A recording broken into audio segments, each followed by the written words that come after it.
here in Cleveland on a continuous basis. Like, it should happen all the time. Well, what's happening is I'm like by default I am the antagonizer of the Cleveland art world, so to speak, because I'm a product of it.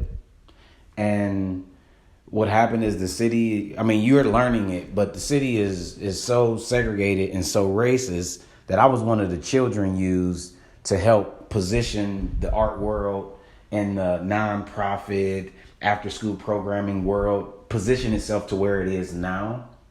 So when I thought that I was going to be able to kind of go off and live out of town and go to college and bring back all this information that was going to help the landscape, what I became the element that's exposing the truth to all of it. And that's the reason why it's not a whole lot of the world that you seem to be connected to talking about what I'm doing. Because I have consciously said, okay, fuck all y'all. So I know all y'all. Y'all been knowing, a lot of y'all been knowing me since I was a kid. Y'all done made a lot of money off me. I done made a lot of money off the projects and all these nonsense little situations that come up. But I'm going to go to Kansman. I don't want to be in Tremont. I don't want a house in Waterloo. I don't want a house in Gordon Square, because I've been riding from this neighborhood since 1989. And I've noticed that y'all only start any kind of development once we get to Buckeye. I've been riding the bus, the 48 RTA from Lee and Clearview to University Circle my entire life, ultimately, starting at the age of 9 years old. So I'm looking at that and I'm seeing that I don't see murals south of Buckeye since I was a child. So when I've been bred and taught and supported and turning into an artist who has a voice and a purpose and a mission and ideas, all of those ideas were clashing with all of the environments that I still have access to. Not even an intention. I'm like, oh, I thought I was being creative like everybody else. So at 40, I'm realizing, oh, got you. No, none of these teachers, none of these programs, none of these directors and CEOs, nobody had a expectation beyond Donald and all of his friends being at Cleveland School of the Arts beyond graduating from high school. So I'm understanding why people are offended and they're being called out and they look down when they see me, because I represent the thing that they all claim to be trying to create. And I kind of had to do it independently. So I don't have anybody who can shut me up. And what's been happening is I still have access. You know, people are still kind of calling saying, hey, Donald, can you come to this? Or would you be a part of this? Now it's just easier for me to realize that I can say yes and no to some things, because people have really, really revealed their hand to me. Like really revealed their hand. I mean, that's why my interaction with Bike Cleveland is my interaction with Bike Cleveland, because I went to go get money for a ride out and they said Bike Cleveland said Mount Pleasant doesn't have a bike culture. And I said, well, that's bullshit. I said, because I ride by guys on bikes 12 months a year riding in the street up and down Kansman. I want a bike route. I want a bike path on Kansman. This is what I've been saying for 8 years. You know, so it's these kind of things that is, you know, is making me, as I guess what they say, you know, they say I'm the challenging one, I'm a problem. I mean, it's all kinds of conversations about me, but ultimately it's like, I'm not going nowhere. I moved from New York back to Cleveland consciously, not suffering, and saying nothing could be more creative than building what I'm doing in Cleveland. So I'm like this artist that everybody thinks is supposed to be somewhere else in the world. And, you know, some people get it. Like, oh, yeah, it makes perfect sense. And then, you know, for you to be right where you are. And I'm like, oh, I know it is. Why? Because I'm looking at the community that's building around me. And it's just so happens that the community that's building around me it's kind of like we're in a world on our own. You know, I have access to the other worlds. And I thought the goal was supposed to be me to get my cousins and my friends to come to the museum because the museum is having a hard time getting black people there. But I realized that from going to Cleveland Museum of Art since 1989, it's like, oh, no. It's not, we're not doing something wrong. They're doing something wrong. But it took me to have to navigate the full system, going from a child to being an adult, to realize, like, oh, got you. They want to extract me from the neighborhood. They've been extracting me from my neighborhood and my friends and my environment since I was a child. You know, I got the good kid narrative. You know, if I was shot, if I'd have been to jail, if I was down and out and trying to figure out how to stand back up, this whole city would be celebrating me because I would be reinforcing the stereotype that what black people are and black men are and can be is one of these, you know, 3 or 4 labels. And then once they admit to, oh yeah, I was doing wrong at one point, now I'm changed my life around, that ain't my story. And I recognize that the landscape doesn't, well, the white world, or the worlds where we overlap, they don't gravitate towards that person who they can't really put in a specific box. But I already know, if I'd have been in jail, I would be a famous artist right now, and Cleveland would be leveraging me. It's just the nature of the beast. I just so happen to grow up in all of the madness, you know, with a father who a career criminal, a mother who owned a construction company. You know, I've been around all entrepreneurs my whole life. Like I had to learn that, oh, this is my side of the line. They want me over here. But it's killing me over here. It's killing me at Newbridge to come in here and watch y'all have a $1.7 million budget, and y'all sit there and y'all get these kids scraps, and y'all frustrated at them for not, you know, showing up every day, and retention is low. You know, I was letting these people have it. I mean, I done worked for most of the organizations. I mean, Cleveland School of the Arts, CMSD, Newbridge, Cal, the Cleveland Public Library. I mean, all of it. I done been through the whole system of all of it. And it's like, oh, none of this is designed for me as an adult. It was only designed for the kid that wasn't going to flip tables over and make white people uncomfortable. Because I was one of those kids. I wasn't about to flip no tables over. I wanted to be an artist. I was about to listen to anything they told me. I done performed on the stage at Severance Hall and Tri-C, the Playhouse. Oh my God, I'm a product of all of it. I mean, I got 5 instruments in my closet. I got 10 flutes. I've been drawing since before I could write. Like, nobody knows this stuff because it's like, oh, the city won't leverage it. Because I say no thank you to working at Tri-C, because the kids that I really want to reach never make it to Tri-C. I say no thank you to my scholarship to go to the Cleveland Institute of Art coming out of high school, because I shadowed one of my older friends from 8th grade to 12th grade and was like, I definitely don't want to go to college here. You know, so what's ultimately, I made all these choices and made all these decisions based on what felt right. And what it's done is it's made me the antagonist of all of this money and cigarette tax and $300 million and workforce fellowship and all this other stuff. I'm a product of a part of the city that they pretend doesn't exist. And that's why I got myself in direct proximity to it. Why? Because I recognize that Alenka is calling me 2 years before Waterloo gets the National Endowment for the Arts and invests $4 million in the neighborhood. And then one of the white people on the board said, I'm not sure if we really want to give this guy a house. You know, I was being walked through Tremont 12 years ago when I first moved back to Cleveland. I was invited at Gordon Square to open up a studio.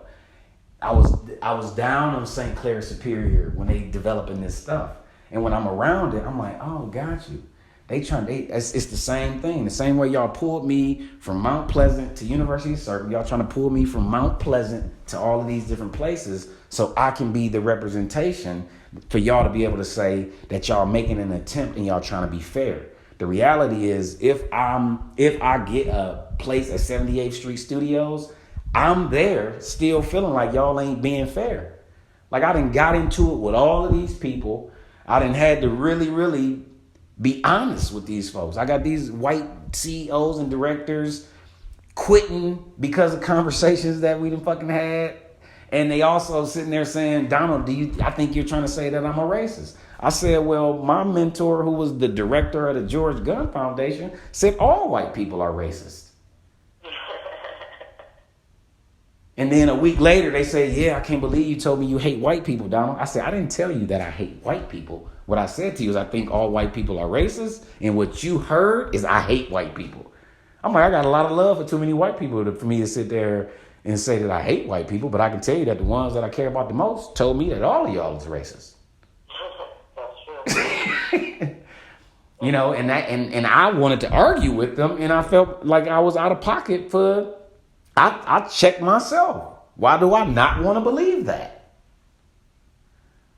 So I'm here in position, working, training on a regular basis for when the landscape continues to open, because I'm supposed to be the spokesperson of this. I want LeBron James's seat. That's what I want. Period. That's what I want. I want to be at the main table of the conversation that represents Cleveland, Ohio, on the worldwide table. I go out of town and I show my work, and I got The Guardian and all these international collectors saying, we've never seen black people like this. And it's like, damn, I know, because I never seen black people like this. And I studied the same photo history that the world has studied. That's why the images look the way they look.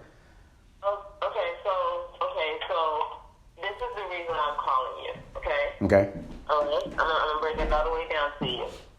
I am in Cleveland, and I am currently in the position you've been in, where everybody wants to come to me, hey Diana, let's create something, let's do something, you're doing something fantastic on Five, we see what you're doing.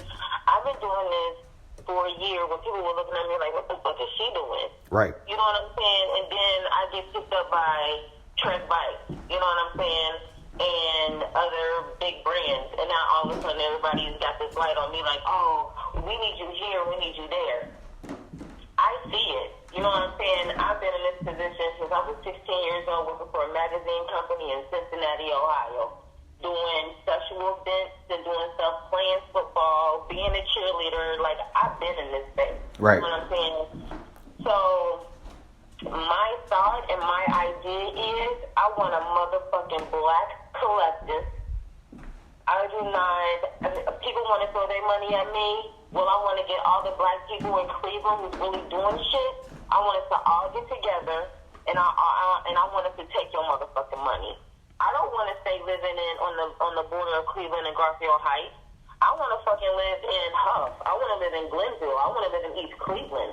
You know what I'm saying? I want to reclaim that property. And I'm not even born here. Right. You know what I'm saying? I just know the history of that area. You know what I'm saying? Like, I ride my bike through that area so many times. I love it. Like, I see these condemned buildings. I see how the streets are so beautiful until you get to those neighborhoods, and then it becomes all rough and rugged, condemned buildings and everything about it. I've been asked to look for a space to create a bike shop with a bike brand here in Cleveland. You see what I'm saying? And everybody is running to me like, Diana, we should have you here. I'm like, no, I want a bike shop in a low-income community. And if they don't want to do what I want with this opportunity, then I'm going to have to create my own shit. And then when I found out that you wanted to do something like that too, why would I want to step on somebody's toes who's already trying to do it? I would like to jump into the fold and bring you my ideas. Yeah. And all come together and do something big and dope. I work with hella black women. Before COVID, I was traveling in and out of town doing bike shit in other cities and other communities. You know what I'm saying? Like, Cleveland, COVID gave me the opportunity to focus here on Cleveland. And when I really started seeing this shit, like, I sit in my office here in my house, and I read all these emails saying, how can we help within the black community? I'm like, motherfuckers, you see me doing this a year ago. And me coming to you like, I would love your help, and you didn't even want to jump into it. Well, fuck you. Fuck you. And then when I started hearing about you and what you're doing with cycling and with the kids and you with the willies and all that other stuff, I was like, this is so dope. Like, why are people mad about this? And then I started doing more history and research and writing past your artwork, reading about the artwork, the reason why you're doing this. You know what I'm saying? Like, I represent. See what I learned when I moved back to Cleveland was, and this was 12 years ago. I realized that I represent. What I learned is Cleveland has been in the backlash for having the first black mayor. Mm-hmm. Since we got the first black mayor. What I learned is the Nationals met on 55th in Woodland, and the Panthers was down there, and they held off the police, and they protected the fucking projects that I was born in before I was born there. So my mom and my dad, like, I grew up in the middle of the chaos from the teenagers who was wrecking shit. Wow. And I didn't know any of that. I didn't know why I didn't like when the white lady pat me on the head and gave me a treat and put my friends out of class. Like, I've always had this weird interaction because these white people been loving me since I got the Corvette in fucking 1985. I've been the good kid. I've been the one that they've been separating from everybody my whole fucking life. Catching the fucking RTA with my fucking 2-year-old brother to get off the bus, to walk him to the babysitter, to walk to school. This is like... Let me tell you this. They're looking for people like us right now. They're looking for people like us right now. And I've ruffled some feathers because of the questions that I've asked already. Yeah, and I like it. I like being in those discussions, and I want to bring more black people into this with me. I'm the only one in all those spaces. Oh, I already know, because that's how they play it. Mm-hmm. You know, I used to try to gather 5 to 10 niggas that I knew who would just go, like, just go with me. You ain't got to say nothing. Right. We just walk in. And then when I am with black people, the ones I've met, they throw hella shade towards me. Hella shade. I already know. Trust me. I know what you're dealing with. I appreciate the phone call. But I definitely recognize that I've learned, let's just say that the smartest thing I could have did was move back to Cleveland 12 years ago, because I was able to learn who I am. Mm-hmm. And it ain't no dollar amount that could be put on that. Like, to really know, like, oh, got you. I'm the one that I can see all of this shit because I know it from the top to the bottom. You know, from the nonprofit game, like, it was a nonprofit in my school, you know, that I had to interact with, learning how it worked, understanding how it worked. I mean, I recognize why the few white people who do buy my work, it's like they handed me their taxes when they handed me a check for my work. Like, oh, got you. I fill out the 1099. And now I fill out the 1099, now the taxes is on me, and now you ain't got to pay it. You told the government, go get it from that nigga. Got you.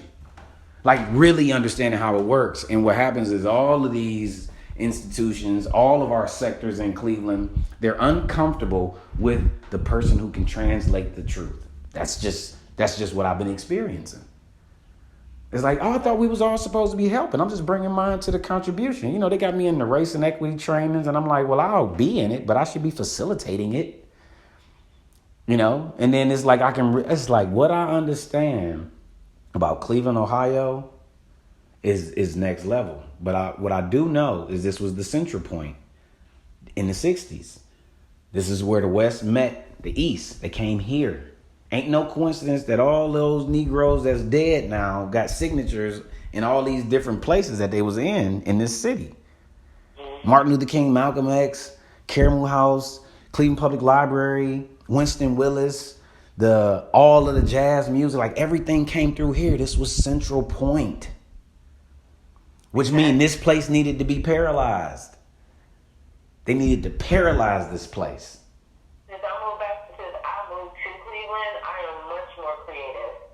I've been living in different cities since I was mid-20s to 34. That's when we made our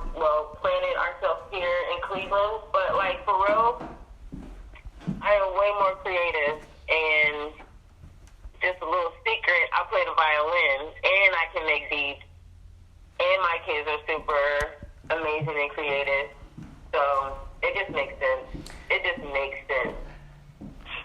And I really think that a raw ass metaphor for how the movement looks different is the bike. And the reason I say that is because me, like everybody else, I've been in love with my bike since I was 4 years old. And I've been riding by myself. You know, I got a road bike, a single speed bike that I was riding from Shaker to New Bridge, which is at 36th and Euclid. And the kids are like, D Black, you got a car. Why are you riding a bike? I'm like, I'm trying to live to 100. This is what I was saying. This is what I was saying 10 years ago. They like, man, this dude is funny. Like, you know, the kids, and they realize, like, I'm like, look, man, I'm you. You ain't stealing them bus tickets, nigga. I put them bitches there. And they like, what you mean? I'm like, what I mean is, I was the first iteration of bus tickets in Cleveland, buddy. I've been using bus tickets since I was 12 years old. We used to split them. We used to gamble for them. I know what this represents. This is currency for you. So when they under the laptop and sitting right there, that ain't no accident. I put them there for you to take them. Right. Because I'm taking them so you can have more. I'm like, I told you I ain't no teacher. You know, and now, you know, I got a couple of them 24, 25. I got grown kids that I've been walking through life with. That's what I've been doing. I know they friends, the stories, the situations, the problems, the triumphs. I got the prom pictures, the graduation pictures, and all that. I realized that these white people turn everything off at 3 o'clock and 4 o'clock. I'm at Cleveland School of the Arts with my old high school teacher trying to explain to her that I'm about to leave. I'm about to quit. And she like, yeah, the kids here. We're dealing with the upper end of poverty here, Donald. These kids' situations will take tolls on you that you would never imagine. And I'm like, no, that ain't what's wrong. And she said, no, you haven't been here long enough. I'm like, no, you don't get it. I said, I don't turn poverty off when I leave here. I see these kids in my neighborhood. I see them at the store. So what you don't realize is this place saved me, and I can't hate this place. And they're using me through you. Because everything I tell them no to, they ask you, and then you come bring it to me. And then my love for you makes me do this stuff that I know is a part of the problem. So I'm leaving because I don't want to hate this place.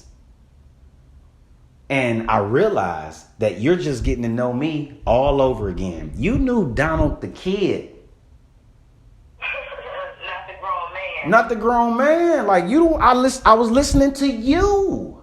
You the one told me that to follow this shit. So I did. She like, yeah, but what if I've been telling black kids the wrong thing this whole time, Donald? I said, it's too late for me to hear that.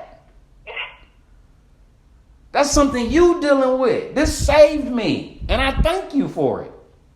I didn't know I was going to have to aim it at you. But this is pure madness. And I can see it because y'all, I've been here and y'all talking to me like I'm a colleague. I'm a student. I'm a child of this place. So what's happened is my vantage point is broader than a lot of people. It just really is. I mean, every man around me, everybody in prison, went to jail, arrested. Me, that ain't my experience, but I'm in the environment of it. My mother got a construction company that does weatherization. So I've been going in weatherizing houses and painting houses and the free programs for people since I was 9 years old. But then I'm at University Circle going to Cleveland School of the Arts. So I'm at Case Western Reserve every day across the street. Like I grew up in both worlds that exist in Cleveland. The world that's taking the money and the world that don't have the money. With a conversation with the highest people because my work was strong. Or because, I was the only kid working. I'm good at what I'm doing. I'm an artist. I'm a fucking perfectionist to whatever extent. So it's like I'm the best worker and I'm the best artist, which means my lunch conversations, like I said, is with the Gun Foundation CEO, the director of CPAC. I go over a friend of mine's house, and Jill Snyder comes in. So I got a personal relationship with her. And I recognize, like, oh, ain't none of these people trying to help me do nothing. Y'all around the work, so I'm just going to show y'all these same 15 images. I got 3 million photographs. I got 70 terabytes worth of digital work. I've been doing photography for 26 years. These people would walk around talking about Donald and Donald's work. It's like, y'all, I done showed y'all 10 pictures. On purpose. They have no clue to what's in store. Like, they should be uncomfortable by me. They should really be uncomfortable. I see that they're uncomfortable. My intention is not to make people uncomfortable, but I haven't. They're uncomfortable. They are uncomfortable. I know. So I'm not gonna even lie. I test people out by like energy. You know what I'm saying? And so like lately, because I've been doing a lot of research. You know what I'm saying? Like sometimes I wake up with a headache because I just dive in deep trying to just learn stuff about Cleveland. So when I get questioned, I can try to come back with something like, yo, but I know this, But anyways, I have been in spaces where I'm looking at something. I'm like, who would be perfect for this project? I heard that Donald live in this area, and the way they look at me, it's like they're shook. They're shook. Yeah. They are shook. And honestly, I haven't done anything. I don't know what it is. I don't know. I don't judge nobody. Yeah, they should. I want to get to know you. I want to get to know you. I don't want to get to know what people want to try to say or say. I won't even get into that conversation. That's not me. I want to know who you are. So I've been in a few spaces before I even started working with people. Like, it's to the point where people are calling me like, Diana, call me so we can talk about sponsoring you. What? I didn't ask for that. You know what I'm saying? Yeah, no, but that's what I'm saying. It's kind of like, I know for a fact that the Panther demographic of people in Cleveland specifically, and probably every major city in the poor neighborhoods, popping willies from 10 to 40. That's where they at. 10 to 40 years old, they popping willies. It's kind of like, oh. I'm so afraid to bust my head and my back. No, yeah. You hear me? Right, but I'm about to have to start DMing you these little white girls who in London popping willies. I'm gonna have to. I want to. Like, I can get up just a little bit, but I'm so afraid to take it there. Like, I'm just afraid to bust my head and my back. That's all. I got to get over that fear. I can do a whole bunch of other shit, but I just can't do a wheelie. Like, I can jump boxes, ramps, sidewalks, but I'm afraid to do a wheelie. Right, and I can tell you that. I mean, I was talking to one of my little homies who I used to be his teacher. Now we just friends. He, it was like the first time I fell. See, I'm a very obsessive person, right? And I have control over it because I only aim it at certain shit. Like, when it's come to making work and making art, I can't let myself obsess too much because it's never going to be perfect. I've been doing this my whole life, and I accept that. So I take that same thought process and energy and I aim it at something. I mean, to the point where, like, I've been shooting pool every day almost for a year, just so I can get good as fuck shooting pool. My dad used to shoot pool. My dad died a year ago, or less than a year ago. And the day he died, he said, I want you to get good shooting pool. I want you to get good shooting pool the way you got good popping that willy, is what he said to me. Literally. I go by a pool table the next day, And when I get home, my great uncle called me to tell me my dad at the morgue. So I came home with a fucking pool table to put together that we was about to put together. I wound up putting it together myself. Me and my dad wasn't around each other when I was younger, none of that. We built a relationship when I moved back to Cleveland. I moved back to Cleveland to build a relationship with my father and to get as much documentation of my father as I could. So this is how my mind works, where I said, oh, I'm about to pop willies. Like, I see it. I ride up and down Euclid all the time. Every time I see white people walking up Fair Hill, I'm like, yep, that's why y'all ain't gonna make it. I hit the bike up Fair Hill. When I first started coming up Fair Hill from Newbridge, I was throwing up in the driveway every day I got home. So it's like, okay, I'm tired of riding by myself, is what I realized. And it's kind of like I wasn't a part of no community of nothing. You know, I'm like the outsider coming into every environment I go into. I'm an outsider. And it's been like that for a long time. Once I seen the kids popping willies on pedal bikes, I started photographing them. And I started sending them on Instagram pictures. Because one, I already been photographing the neighborhood. I photographed black children like obsessively. I got a huge collection of black us when we ain't worried and stressed about what we understand. So when I started photographing them, it was like, damn, every time I see a dirt bike, I couldn't catch the picture of it because they was always going in a different direction. So I just called a couple people like, cuz, man, what's the dirt bike shit, man? Who is it? Blah, blah, blah. They like, well, let me introduce you to this dude because he's the leader. So I get introduced to that dude, and then me and him start talking. He called me on a ride out, and he was like, you know, you could jump in. This person, she gonna drive, and then you can shoot. So I jump in and I shoot. I was blown away at the fact that the route of the dirt bikes was from the southeast side to the northeast side. So this is from Tarkington, which is Lee and Miles, all the way to St. Clair, Gordon Park, all that over there.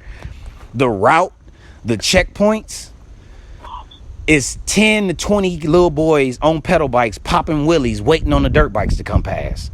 I'm like, so who the fuck know that these dudes is running from the police just to make these kids' day? Nobody knows that. Nobody knows that. Nobody even sees that. That they like, oh, well, these kids, they in King Kennedy. So first we gonna go by his kids because my little homie just sent me a message. We gonna blow down that street, and then we go to King Kennedy, and we come wrap back around. And then when you look up, all of them kids riding up to Gordon Park now that they posted at Gordon Park. People don't know that these dudes on these dirt bikes are superheroes to these little niggas, man. And I learned the world of it, so I started following the stuff on social media. Like I wasn't on Instagram before I started trying to pop a wheelie. I'm like, well, let me learn the world of it so I can see how I can contribute. So I make the logo, make the t-shirts, make the stickers. I bring the first big ripper in the city, got white people to buy me 4 more. Just so I'm like, I ain't out here by myself. Shit, I don't know how to do it. But the little kids that's on my street, 2 streets over, y'all come over. We can all learn to do this shit together. You know what I'm saying? Like, this is what the fuck I've been doing. You know, and I can't get Bike Cleveland or St. Luke's Foundation. They like, oh, we gave Bike Cleveland $50,000. You gonna get them $50,000 to pop in and do a fix your broke bike workshop so they can continue to perpetuate the idea that we poor little nigger puppies and can't do shit on our own. Stop giving somebody else the money.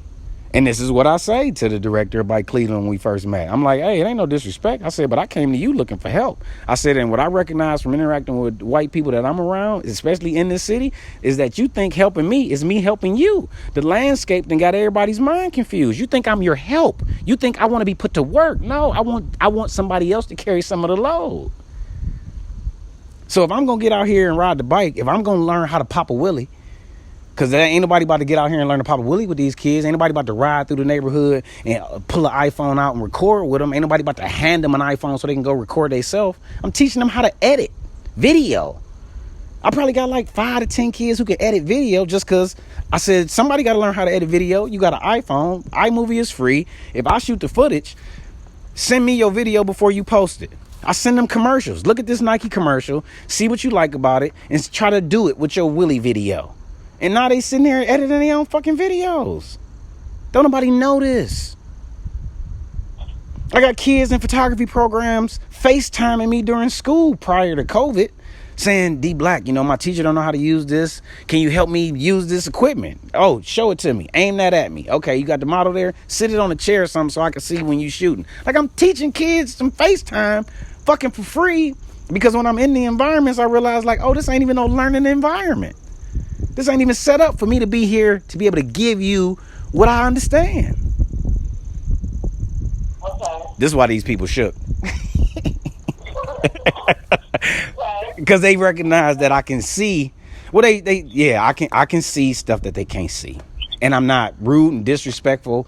I'm kind of like a person who, I know how to slap a bitch ass nigga and make it look sexy. So it's kind of like I'm going to, talk to you. These white people be crying every time they talk to me. They cry.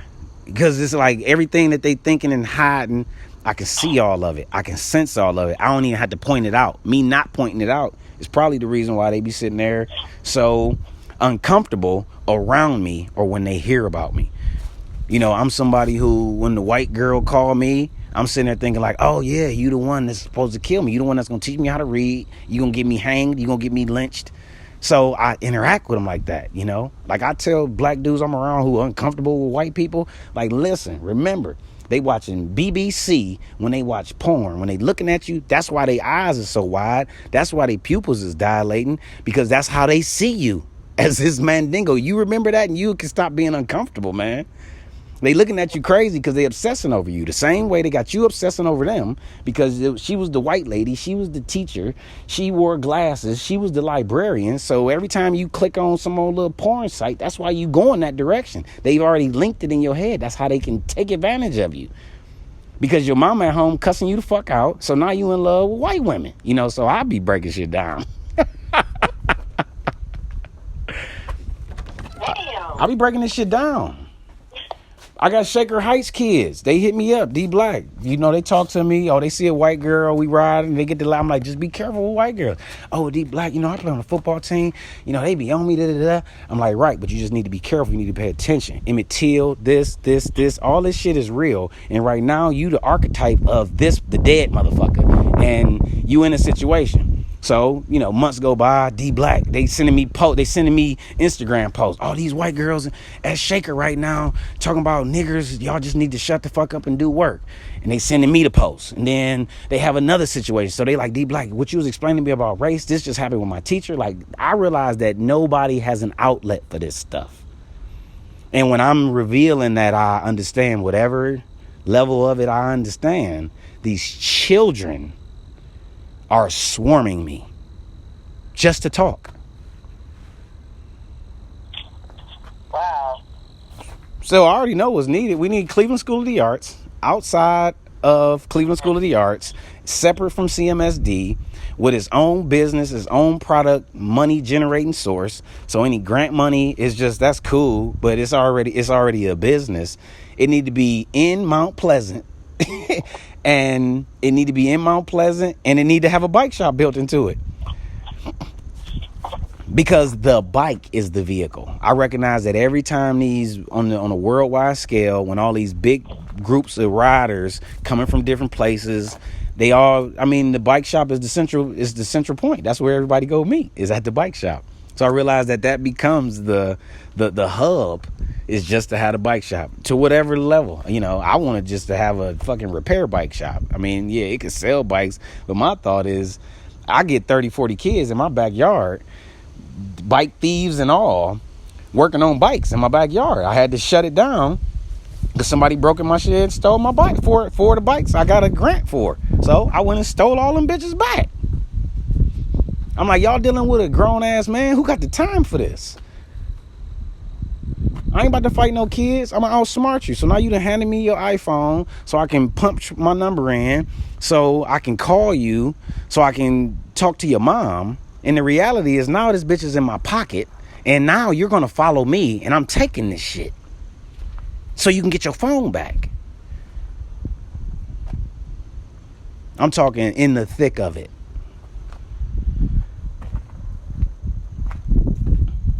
I'm in the thick of it. And I have been. I was born in it. And when I was trying to be extracted from it, I'm like, nah, these kids benefit me more when I ain't got to listen to your rules on how to engage with them. What's right and what's wrong.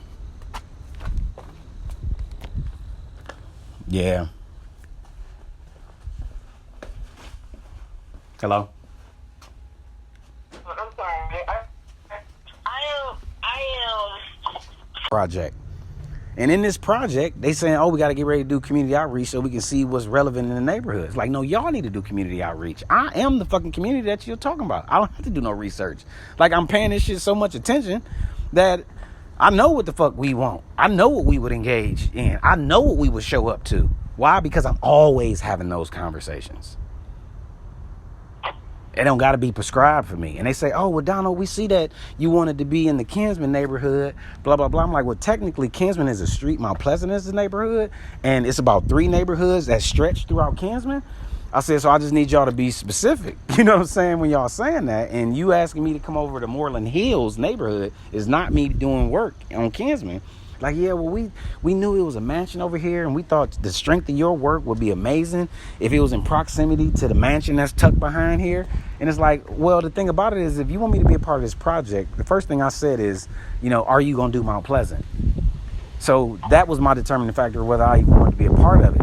I don't need you to tell me what I need to do so I can tell some history that you want told. I want to talk about the Native Son.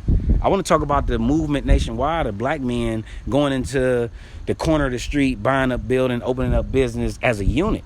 Well, that shit is right on 154th and Kinsman in Cleveland. I want to talk about that on the lot of my building that the city just tore down after they damaged my building and they about to try to charge me. That's where I want to go. So I don't really want you to prescribe the history. You can get somebody else to do that. Or let me do more than one digital augmented reality fucking mural and give me more money. Right. So then, you know, Hey, Donald, yeah. Donald, I have to do something real quick. That'll work. But I would love to continue this conversation. You have like my personal number. You know what I'm saying? It's not the one that's out there. You have my personal number. You can call me anytime. Let's chit chat. We can meet up, go for a bike ride. Just let me know. That'll work. I think you should, yeah, because I'm going to try to get you William before a month from now. Okay. Is it okay to wear a helmet? Yeah, it's definitely okay to wear a helmet. Okay. But yeah, I think I'm gonna bring all my padding too. yeah, because November the temperature gonna drop. I ride all winter, but I'm just saying you should try to turn this into an obsession real quick. Oh my God, I get obsessed with anything on 2 wheels. Yeah, I think you should try to turn this into an obsession because it's a whole nother way to show, like hold up it's like a holding up a gang sign or something. Just as soon as you do it, it's kind of like people like, oh shit, because of what it remind them of. And right now, it's all reminding everybody of the dirt bikes, and everybody's scared of that. Yep. But yeah, no, this is a good conversation. So we'll stay in touch. All right, sounds good. I'll talk to you soon. Okay. All right. All right.